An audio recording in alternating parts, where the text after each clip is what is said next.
अज्ञातवास पूरा हो जाने पर पांडव विराट की राजधानी छोड़कर उपलव्य नगर में अपने प्रकट रूप में रहने लगे। आगे का कार्यक्रम तय करने के लिए पांडवों ने अपने भाई बंधुओं एवं मित्रों को उपलव्य बुलाया।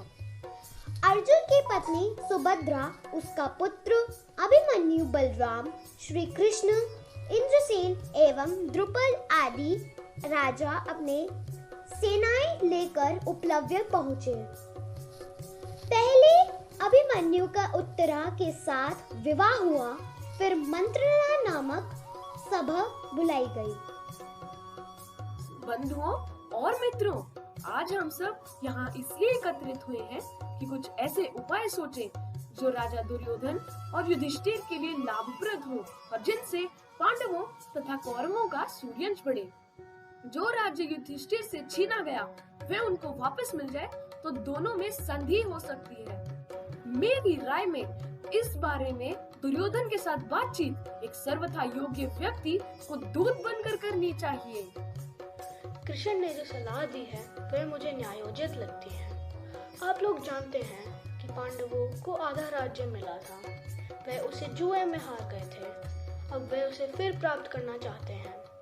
यदि बिना युद्ध किए ही वे अपना राज्य प्राप्त कर सके तो उससे न केवल पांडवों बल्कि दुर्योधन तथा सारी प्रजा का भलाई होगी। बलराम जी की बातें मुझे जरा भी न्यायोचित नहीं लगती हैं।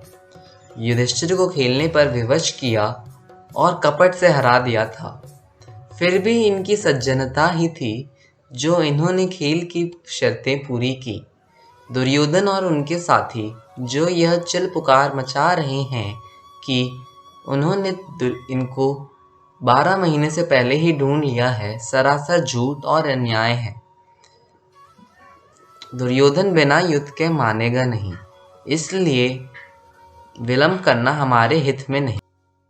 सत्यकी ने जो कहा वह बिल्कुल सही है, मैं उनका समर्थन करता हूँ। शल्य, धृष्टकेतु आदि राजाओं के पास दूत भेज देने चाहिए, परंतु उसका मतलब यह नहीं है कि सुलह का प्रयत्न ही न किया जाए, बल्कि मेरी राय में तो राजा धृतराष्ट्र के पास अभी से किसी सुयोग्य व्यक्ति को दूत बनाकर भेज देना चाहिए। सज्जनों, पांचाल राज ने जो सलाह दी है वह बिल्कुल ठीक है। भैया और मेरे लिए कौरव और पांडव एक समान हैं।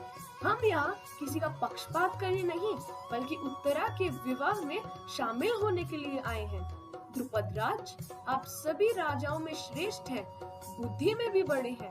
हमारे लिए तो आप आचार्य के समान हैं। धृतराष्ट्र भी आपकी बड़ी इज्जत करते हैं, इसलिए उचित यही होगा कि दूत को जो कुछ समझाना हो वह आप ही समझा दें और उन्हें हस्तिनापुर भेज दें। यह निश्चय हो जाने के बाद श्री कृष्ण अपने साथियों सहित द्वारका लौटे। विराट, द्रुपद, युधिष्ठिर आदि राजा युद्ध की तैयारियां करने लगे।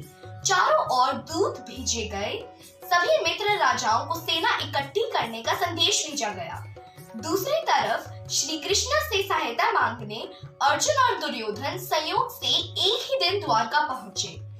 दुर्योधन पास रखे एक सिरहाने के ऊपरी स्थल पर बैठे थे और अर्जुन हाथ जोड़कर श्री कृष्ण के चरणों के पास खड़े रहे। श्री कृष्ण जब उठे, उन्होंने पहले अर्जुन को देखा और उनका स्वागत किया, फिर आसन पर बैठे दुर्योधन को।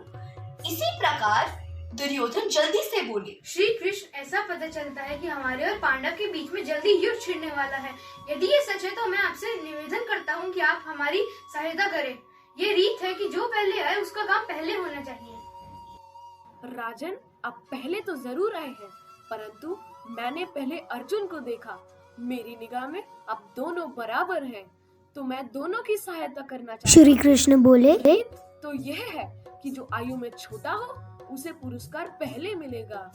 श्री कृष्ण अर्जुन की तरफ मुड़े। पार्थ, मेरे वंश के लोग नारायण कहलाते हैं। वह बहुत साहसी हैं।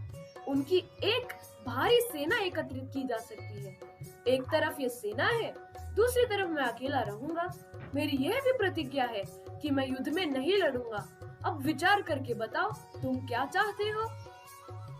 आप शस्त्र उठाएं या ना उठाएं, आप लड़ें या ना लड़ें, मैं तो आप ही का साथ दूंगा। दुर्योधन के आनंद की सीमा नहीं रही और वह सोचने लगे कि श्री कृष्ण की वह भारी भरकम सेना सहज में ही उसके पास आ गई। फिर वह बलराम के पास गए और उनसे भी मदद मांगी। बलराम ने कहा कि क्योंकि उनके लिए दोनों पांडव और कौरव एक समान है, वे युद्ध में नहीं लड़ेंगे। यह बात सुनने के बाद दुर्योधन ने बलराम से विदा ली और हस्तिनापुर लौट गए।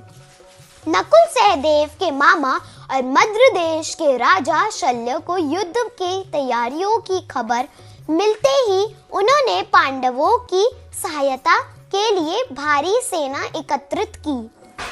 जब दुर्योधन को पता चला कि राजा शल्य अपनी सेना लेकर पांडवों की सहायता के लिए जा रहे हैं, तो उसने अपने कर्मचारियों को आज्ञा दी। राजा शल्य और उनकी सेना को हर तरह की सुख सुविधाएं पहुंचाई जाए। राजा शल्य पर दुर्योधन के आदर सत्कार का ऐसा असर हुआ कि उन्होंने पांडवों को छोड़कर कौरवों के पक्ष में युद्ध करने का निश्चय कर लिया। उपलव्य में राजा शल्य का स्वागत हुआ और युद्ध की चर्चा छिड़ी।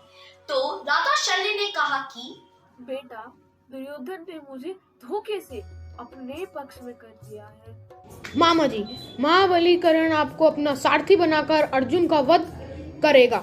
मैं ये जानना चाहता हूँ कि उस समय आप अर्जुन की मृत्यु का कारण बनेंगे या अर्जुन की रक्षा करेंगे। बेटा युधिष्ठिर, मैं धोखे में आकर दुर्योधन को वचन दे बैठा हूँ, इसलिए युद्ध तो मुझे उसी की ओर से लड़ना पड़ेगा। पर अगर कर्ण मुझे सारथी बनाएगा तो अर्जुन की प्राणों की रक्षा ही होगी।